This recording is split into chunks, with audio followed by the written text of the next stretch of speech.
I just want to mention that anybody who emailed me over this past week, I didn't have email access when I was in America, so you can resend it, or I'll try to get it out of memory. Where were you in New York? In America? Where was I? Only New York, New Jersey, but all around. Long Island? Long Island, and Passaic, and Manhattan, and Teaneck, and Bergenfield, and Queens. The best places. Yeah, that's nice. Okay, so we're getting back to our topic. I just felt I had to share with you. I'm sure you've heard a lot over the week. I got home last Monday night, and then Tuesday morning I heard the terrible news of the tragedy. And it was tragic enough until I realized that two of the people were people who my husband was close to. One of them a very good friend. And when I just want to share with you something from Novem, the last time I'd seen this person who passed away, Ari Kapinski.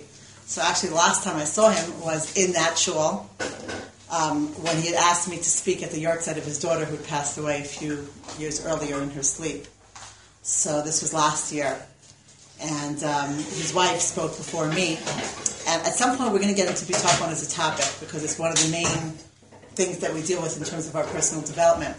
But I just want to show you that there's a sophisticated bitachon that you have to work on, and there's a bitachon that comes naturally. Yeah. Bless you. So I said to his wife when I came to Nichum Avelim, and he knows my husband well, but I don't really know her that well. I said to two things. I said, first of all, when people had walked into the shul, and they said that there were benches that had flown and chairs that had flown all over, I said, I knew that it was Aryeh who threw it. I just had the sense that it was him. And she says to me, you don't even know, because he was, his last words were, you run and I'll fight. And he actually, once he was shot already, he took one of the terrorists, held him down, pinned him down for a second. He knew that he was going to get killed, but he pinned him down so that a few more people could run away, and then the second terrorist killed him. And this was the way he left the world, and you know why he knew? Because this is the way he lived his life. Every time he'd go to any simcha, he was setting the tables. He would find out that somebody was making a kiddush and just go and show up and help them, even if he didn't know the people. So ironically, I was used to him schlepping benches and chairs in his lifetime, and he died throwing a chair at a terrorist. And what we learn from that is just the concept of chesed, of just if it's innate in you to not think about yourself and to think about how to help other people, that's the way you live and that's the way you die. And I thought that was an unbelievable message for us in our little ways that we just extend to other people, not thinking about ourselves, doing something that's good for somebody else.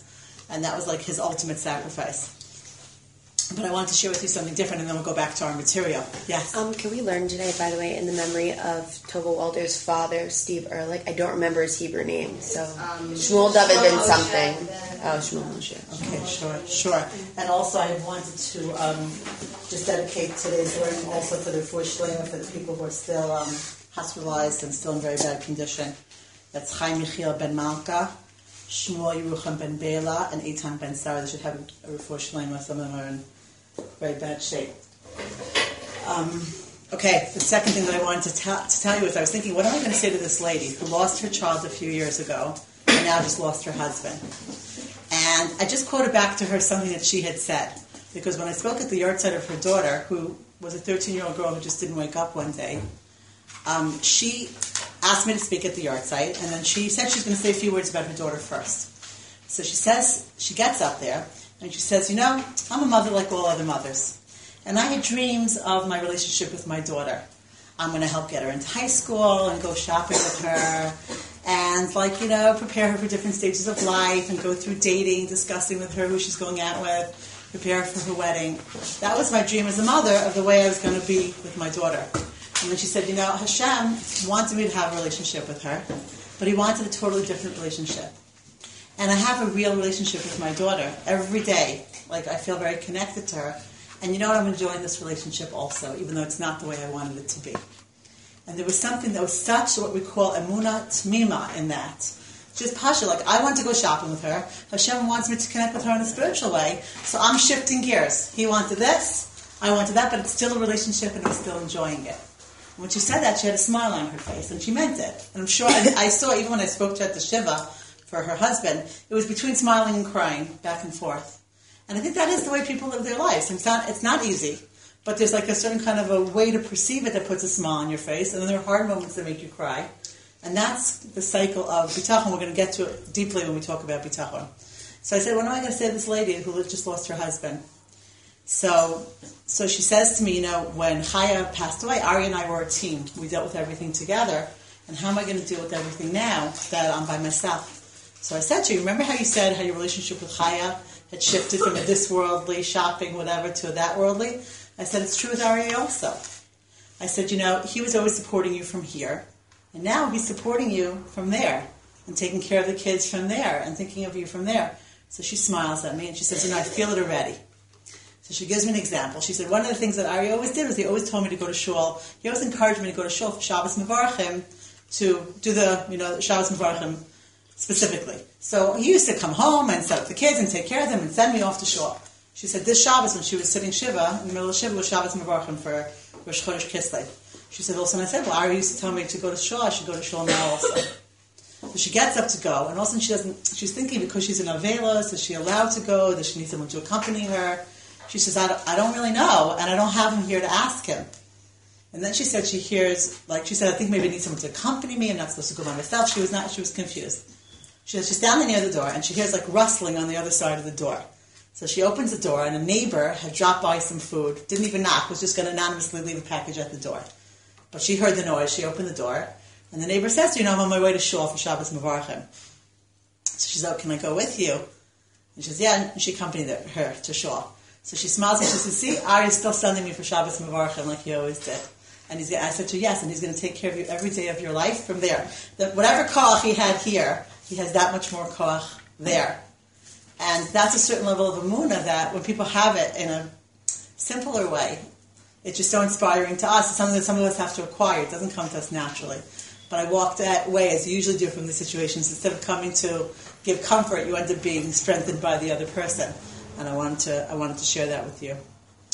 Okay, our learning and our growth should be a Ilui B'Shama for these people and for all people who have died Al Kiddush Hashem. And we should have Ret Hashem know more of this situation. Okay, so let's get back to our topic. And our topic from 2 weeks ago, we're speaking about the tools of removing hakpaza. And by the way, Emunah is going to be one of them. We're going to see how that works. But for now, we're talking about tochacha. We had said that there's 5 tools in this resolution, and one of them is what we call tochacha. And I quoted to you in the pasuk, Hochach tochiach et Atzmecha v'lo tisa alav ches. Pasuk from Vayikra Yud Tet, which means you should surely rebuke your brother, and you should not bring his sin on you. So I don't know if we went into this or not, but the different Mefarshim say that it really depends.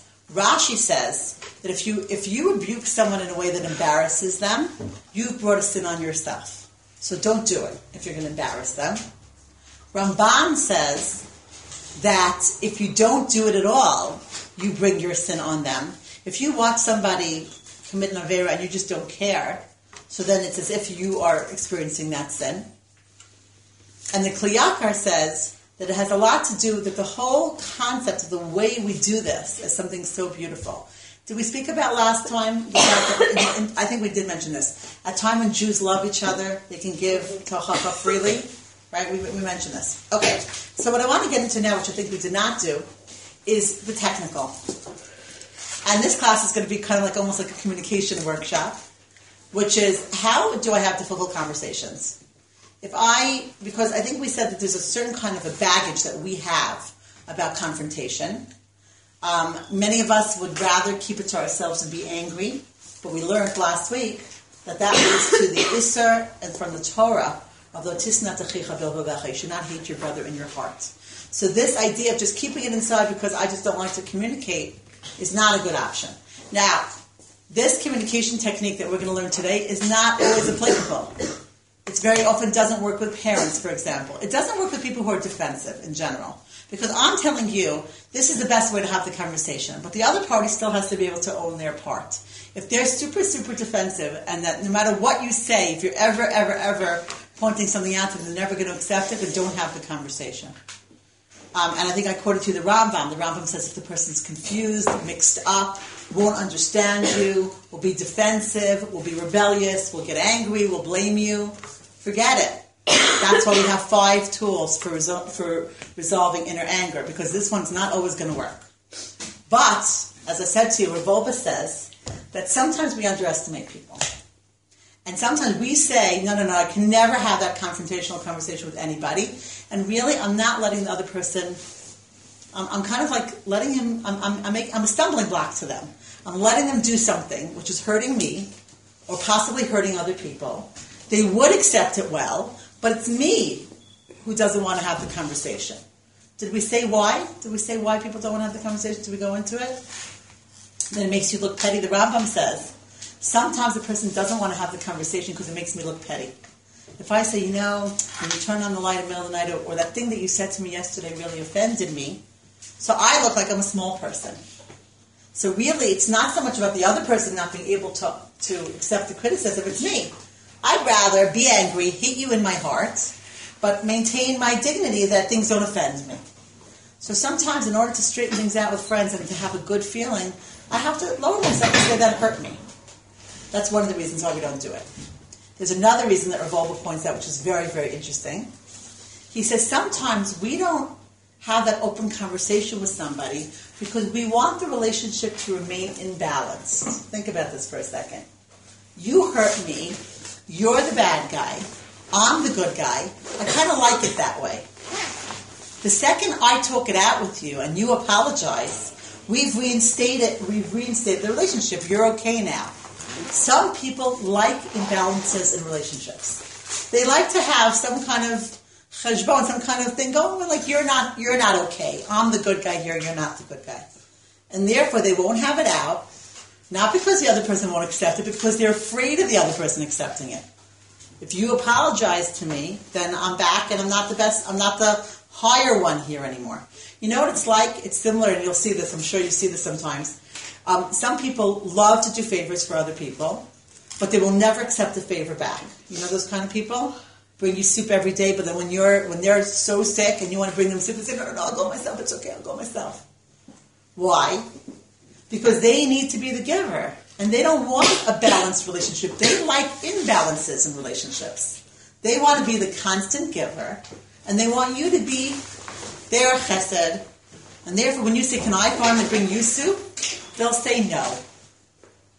A balanced person likes to give, but knows that part of giving is letting the other person give back. That's what Dessler says. He says sometimes the ultimate giving is receiving because you're allowing the other person to have dignity. I'm not your chesed case, I'm your friend. Okay? And think about this sometimes. If you're the person who's the giver and you can never receive, you have to ask yourself, where's your giving coming from? We have to be able to receive because people need to maintain dignity. In fact, Rav Volba says something so interesting. When you're about to do somebody a big favor, ask them for a little favor in return, because it allows them to feel like they did something for you. That's a person who doesn't need to be the over-functioner.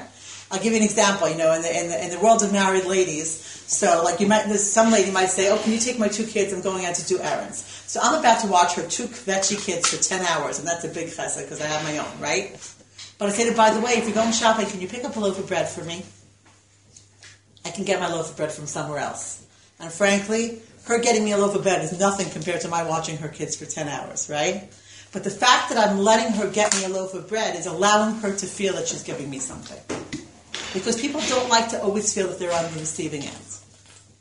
And similarly, with tochacha, some people don't like to straighten out scores because they want to leave you being the guy who made the mistake.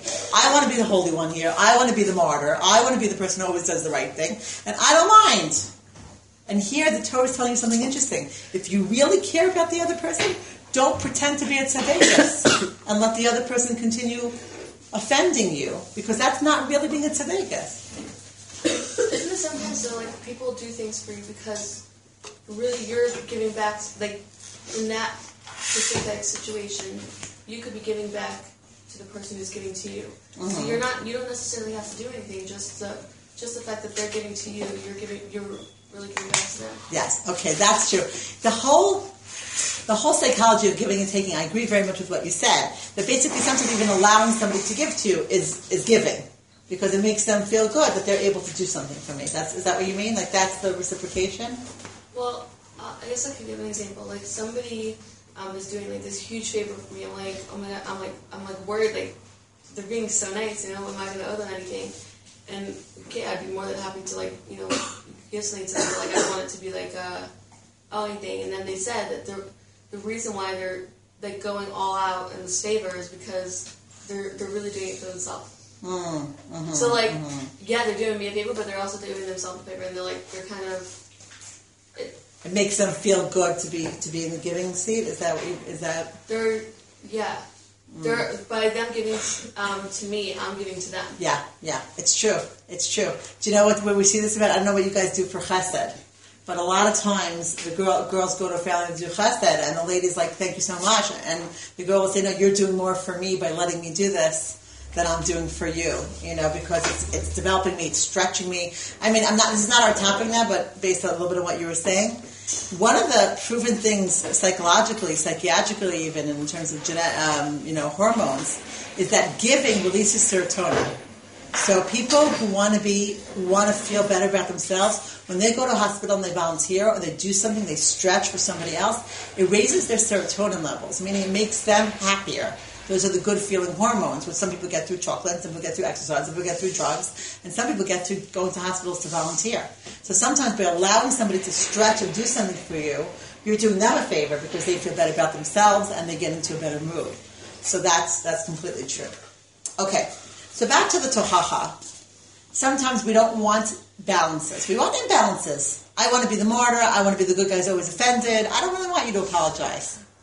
So there's different psychologies here. So what we're doing is we're telling people, this is Revolva's idea, is that you have to make sure that if you had to give tochacha, you could.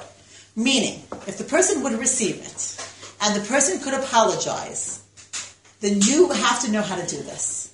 You cannot not do this for the wrong reasons. If you're not doing it because the person will be rebellious or the person won't receive it well or will cause a bigger problem than it even was beforehand because the person's going to blow up and be angry at you, forget it. But if you're not doing this because of your ego or because I don't like confrontation or I'd rather just keep it all inside and be angry, then that's not good.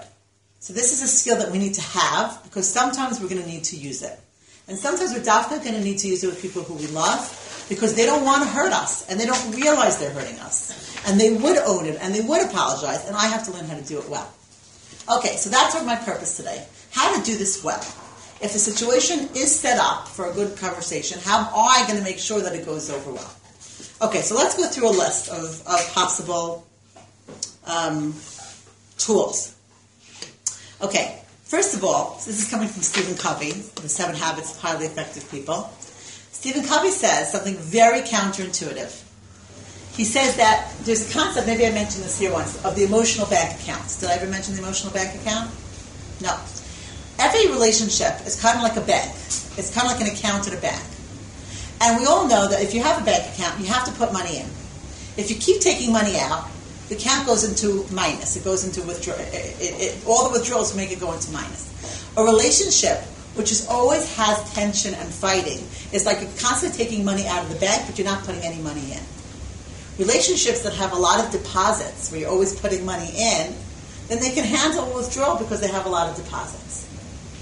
Stephen Covey says that every time you have a confrontation with a person, even if it's a pleasant confrontation, it's somewhat of a withdrawal. It wasn't pleasant for the person to have to hear what they did wrong. He said, therefore, you have to make sure that that relationship has enough deposits. And what's counter? Here I am, I'm upset at you, and I'm about to tell you that I'm upset at you. And I have to make sure that I'm being nice to you around that time, because if our relationship is in minus anyway, and then I'm going to tell you what you did wrong, it's going to go even into further minus. So I have to make sure that the relationship is in plus. Meaning it's a day to dafka compliment you that you look nice. It's a day to go out of my way to be pleasant. It's a day to maybe even do you a favor. And this is so counter. If you remember, girls, 2 weeks ago, we spoke about the difference between kasa and tohacha. Kasa is blah, blah, blah, blah, blah, blah, like just kind of like recycling garbage. If you're going to talk to somebody from anger, you're definitely not going to be nice to them that day.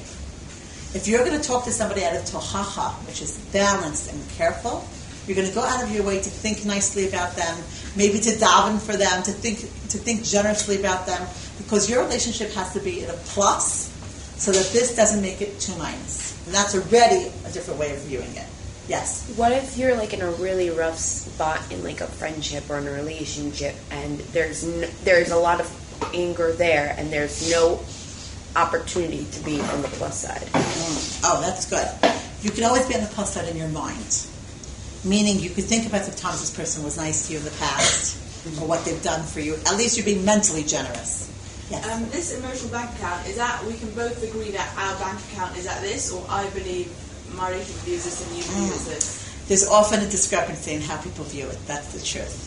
I agree with you. So as long as in my head it's a plus and in yours it's a minus, like that? I mean, yours can be anything. I think what we're trying to say is that you have to realize that if you're about to give this person criticism, that's a minus. So you want to make sure that the relationship doesn't sink because of this thing. So you are trying to make the deposits. What the other person might think, they might think things are great. They're like, what's wrong? Everything's amazing. I mean, they think it's plus, plus, plus. Or they might think we are really in trouble, minus, minus, minus. The best I could do is take responsibility for the way I perceive it. Okay? Yes? So the thing is, I've learned in school, you're not supposed to get too comfortable unless you really, really know how to do it. Exactly. Unless you're like very you're like doing it you're hard to clean up in your mind. Like you could make it worse, and you could do it for the wrong intention. Completely. My purpose today is to give you a bunch of tools, and your conclusion is going to be most of the time, I can't do this properly. That's the truth. All we're saying is that most of the time you're not going to do it. But if occasionally you could do it and you could do it properly, then you should know how. Okay? But I agree. Okay. Set time and place. So often when we're angry, we catch somebody because it's a good time for us. So I'm angry at you right now. You're late to class, and I'm going to start telling you what you did wrong. If I'm setting up for this being done properly, I don't selfishly just do it at a time that's good for me. I try to figure out when I'm going to catch you in a relaxed frame of mind. We're going to have time for this. Now, this is interesting how the effect it has on people. Sometimes you could say to the person, by the way, can we talk tonight? Do you have any time tonight? Can we get together and talk? Sometimes that's good, because the person will tell you a time that's good for them. And sometimes it's bad because it's going to leave them the whole day saying, uh-oh, I'm in the doghouse, what did I do wrong? So you have to know when to use this or not. Because by planning to talk, you could make the other person nervous. You're not trying to make them nervous. But if you could at least in your mind try to think of a time that's good for them, or maybe just casually say, can we take a walk later, something like that. If it's not going to cause them tension and pressure, it's good to set a time and place. Okay. This is a very big one. Set limits.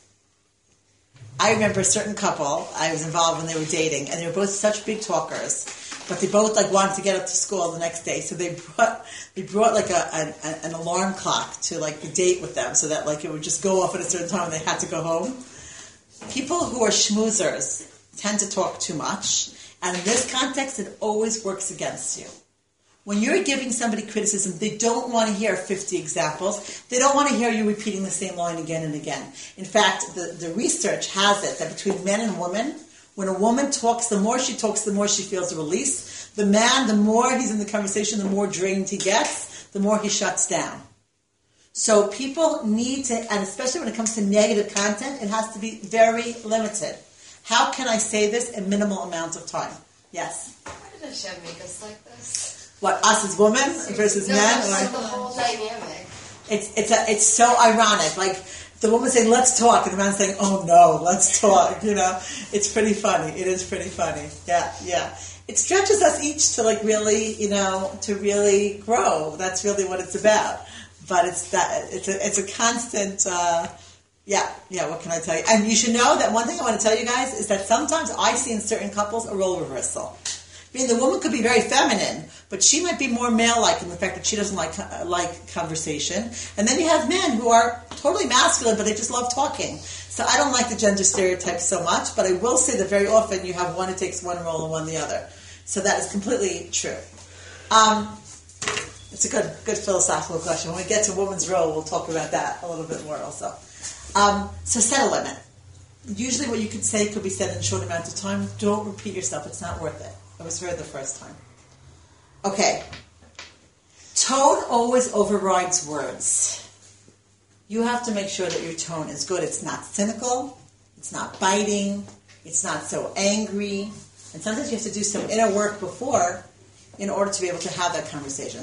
Because you could be saying, this is really not such a big deal. I just wanted to talk to you about something. But if your tone is full of pressure and anxiety, then the person will understand your tone and not your words. Okay. The sandwich method. I'm sure many of you have heard of this before. Yeah. Mm-hmm. Yes? My mother told me that, like when, let's say my dad was like, someone just doesn't like, she'll be like, oh, I love your suit. You can change your tie, but your shirt looks really nice on you. Exactly. Perfect. Exactly like that. 2 positives with a thin layer of negative. Sometimes, the reason why tochacha goes well, when it does go well, is sometimes the person walks out thinking even better about the relationship than he came in.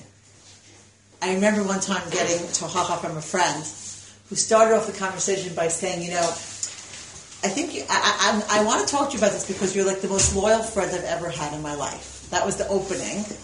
Then she told me what was bothering her. And then she says, and you know what? I'm sure we're going to get past it because you always are so committed to me and whatever that was. So I walked out feeling good, because, okay, there was a thin layer of criticism, but there was really positive. And the positive has to be authentic.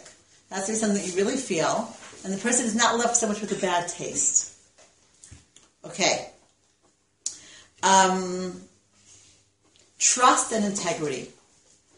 Part of the sandwich, if you could, is showing that you know that the person means well. Because if you're going and thinking you hurt me and you meant to hurt me, that's not going to be such a good, dynamic. So there has to be the place in the person that's able to say, you're hurting me, but you probably did not mean to. Things like, I know that you would want to know this. I appreciate the effort you put into the relationship. I appreciate the relationship. These are things that are good sandwich, good bread, on both ends. Okay. Koach HaTzior.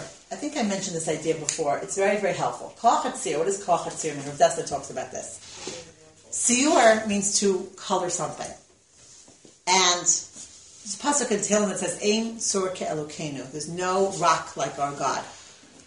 Chazal say on this pasuk, they turn the word sur, which means a rock, the vav into a yud. Ein sayar ke'Elokeinu. There's no artist like Hashem. Did I mention this idea here? No. So when you think about this, there's no artist like Hashem. What does that mean? So one way you could look at it is that you look at the beautiful world and you see that Hashem is the best artist. The way Rav Dessler explains it so beautifully is your koach hadimyon, your imagination. It could be that in the real world you cannot draw a picture. I can't. But I can close my eyes and I can imagine something that's beautiful. Because in my mind, I'm the best artist. The problem is that often imagination is used to imagine not good things. How do we use imagination to imagine good things? So you use your imagination to be sensitive to what the person might be going through. The way Rav Dessler talks about this is in relation to chesed. Could be, let's even say the family, let's say if you're a naturally compassionate person, you might do this naturally. But let's say it's hard for you to exercise compassion. And you close your eyes for a second, you say, what was Shabbos like for that woman who just lost her husband? This big chair at the top of the table, and he's not there.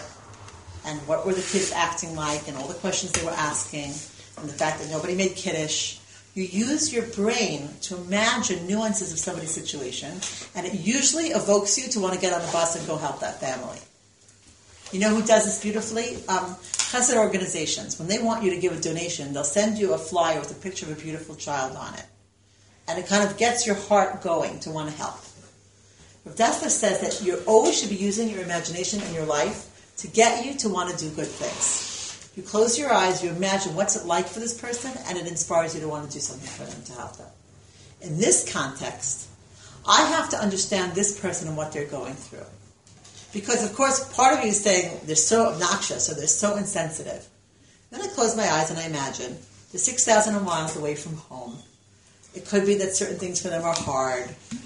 Maybe something's going on in their life that's difficult. Maybe they're not as confident as me. I don't know, whatever it is, but you close your eyes, and before you have that conversation, you imagine, what is it like to be this person?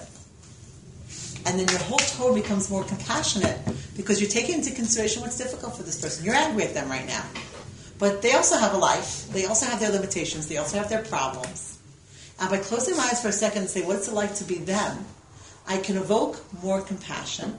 And then the way I'll talk is already coming from a compassionate place. So this is the concept of koach hatzir. And you use this as you're having the conversation with the person. Okay.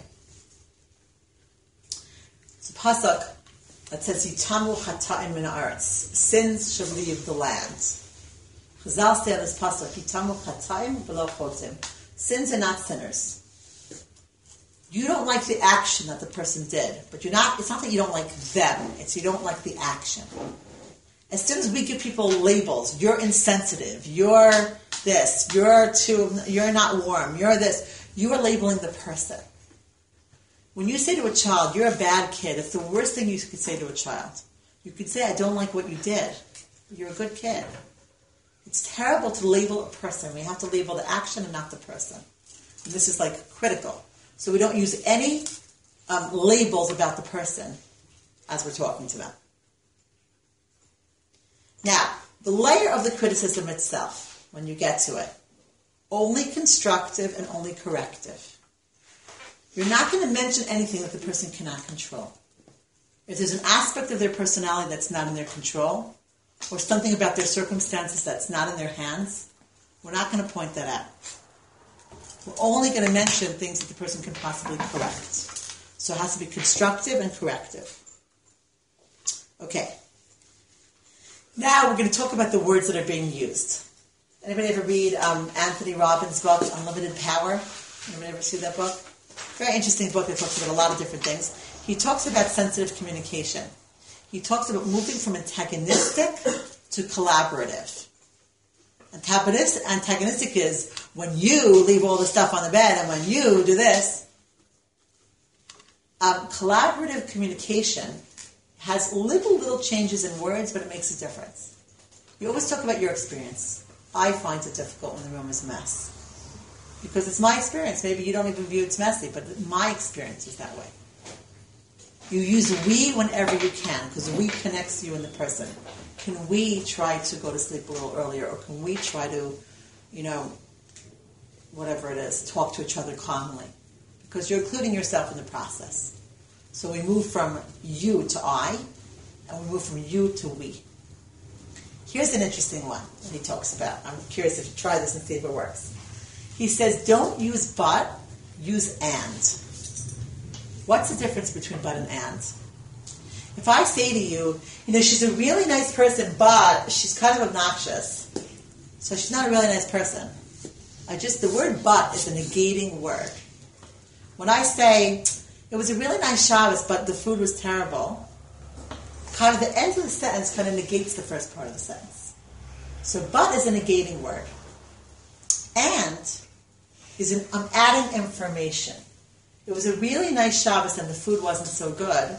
Meaning I'm adding to you that there was an aspect here that was problematic. It's still not great what I'm saying afterwards, but it's not negating everything I said first. So if you were going to use the sandwich method and you say, I know you're a really loyal friend, but you really hurt my feelings, very often you're saying you're not such a loyal friend. So the research on communication, I never would have picked this up, and I'd be curious if you will see it over time. The research on communication says that if you are careful with the subtleties, you end up affecting what you're saying.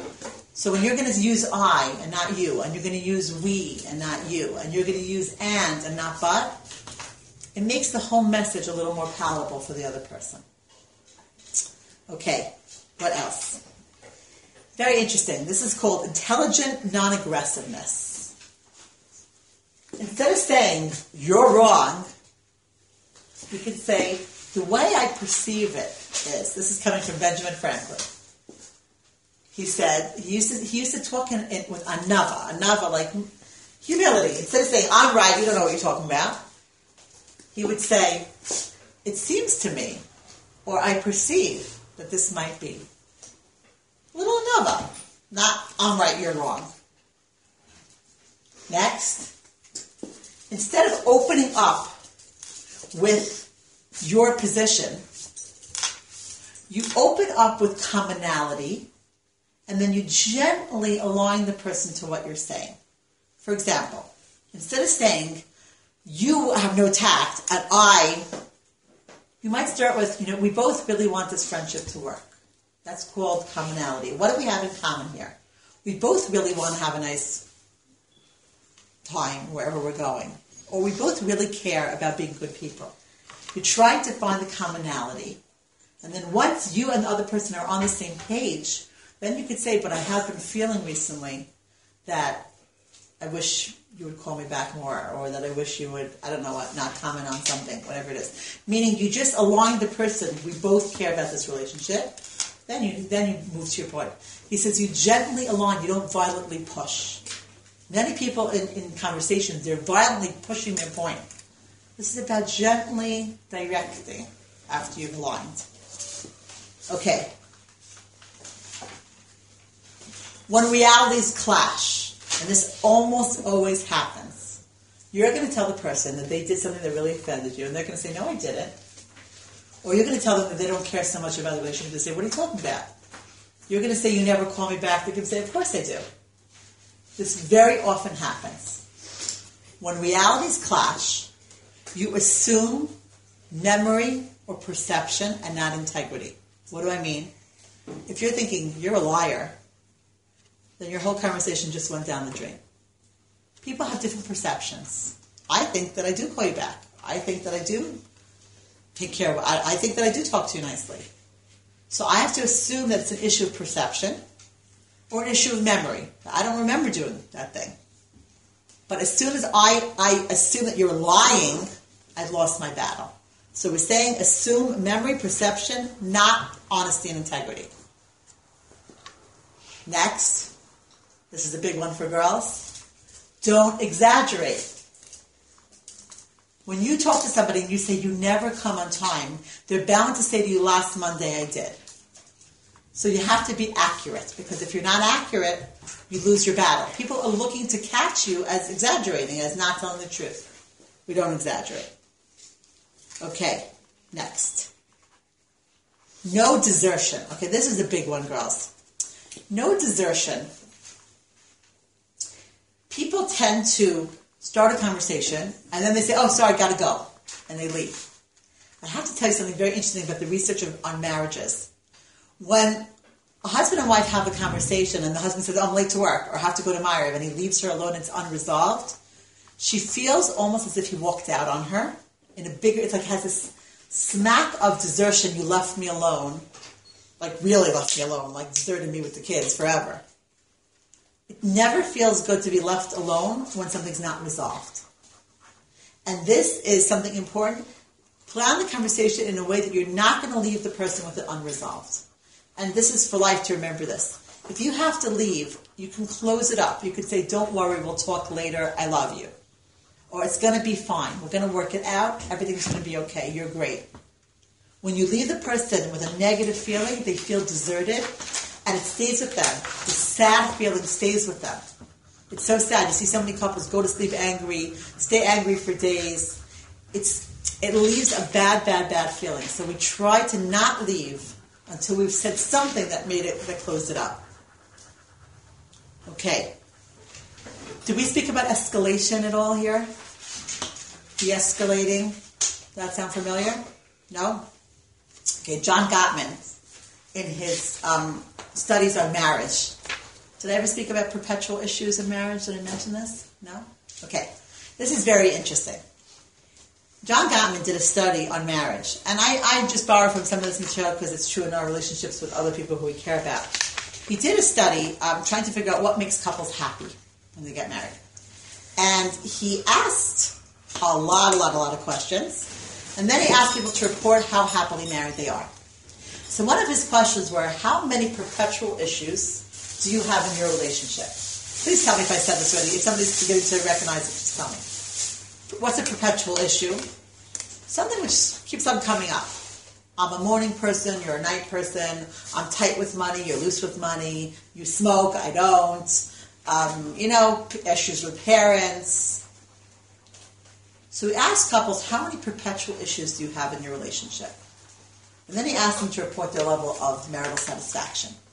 What did he expect to find? What's called a positive correlation. What's a positive correlation? The more perpetual issues you have in your marriage, the more unhappy you are. Doesn't that make sense? He found in the study no relationship between the amount of perpetual issues and the marital satisfaction.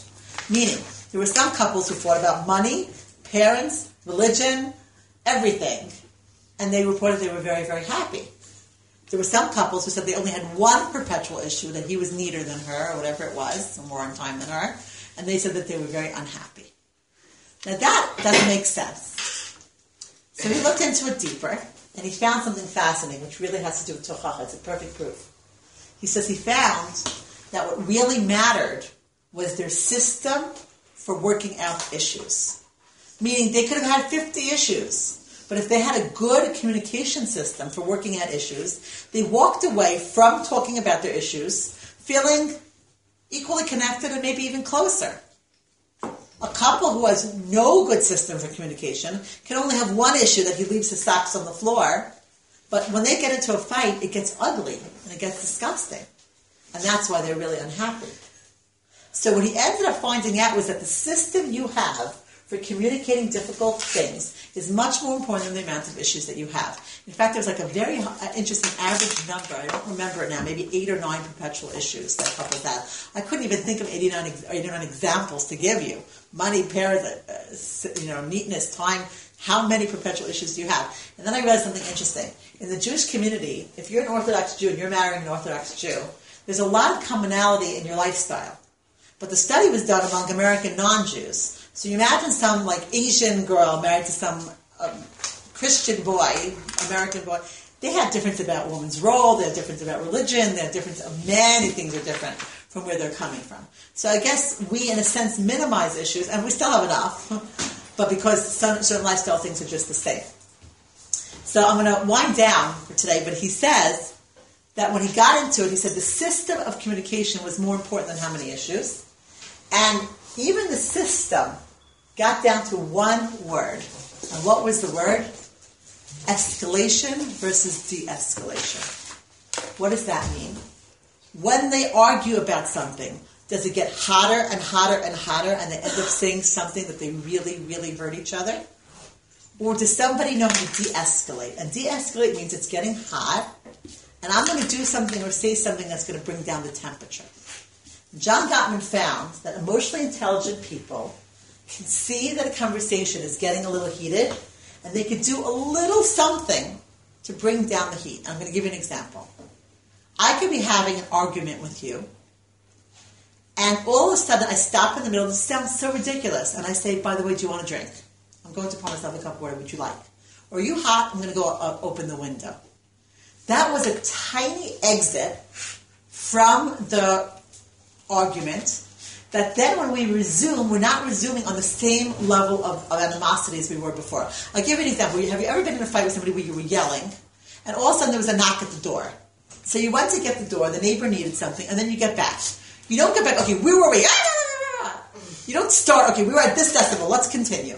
The decibel went down, even from that 1 second exit that somebody knocked on the door. He says that this is what you should do.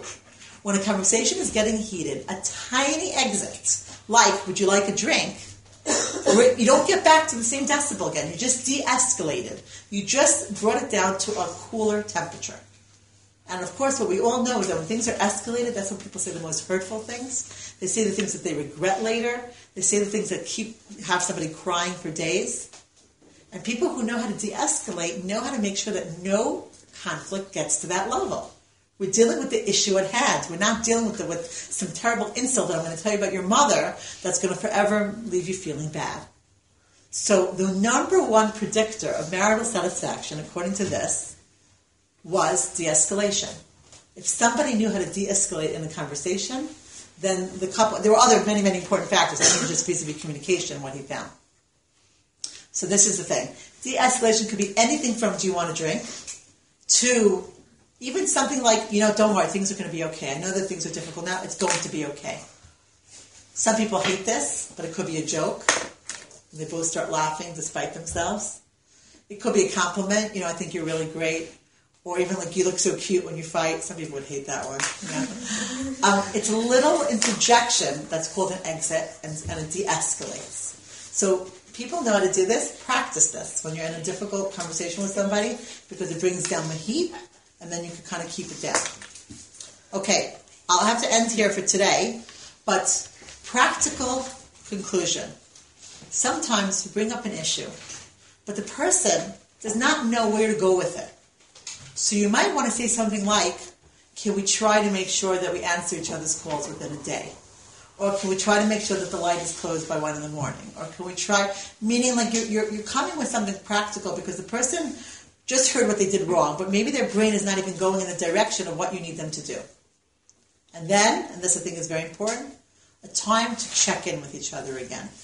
Because you know what happens? You finally got up the guts to have that conversation. The person even received it well. But you know what? Old habits die hard. So all of a sudden it's 3 weeks later and the person's right back into doing what they did before, even though they were so sincere. You don't want to bring it up with them again because it was hard enough to bring it up the first time. But when you say at the end of the first conversation, we check in like once a month to see how we're doing, you're setting up for reevaluation, because very likely it's going to need a reevaluation. Most people do not change permanently after one intervention. And this way it's set up that we're going to meet again next month and we're going to talk about this. So it doesn't have to be uncomfortable. What did you call this again? Setting the time to check progress. Practical conclusion and checking progress. Next week I'm going to deal a little bit, before we go into the other tools, a little bit with receiving criticism. Because chances are you bring up the conversation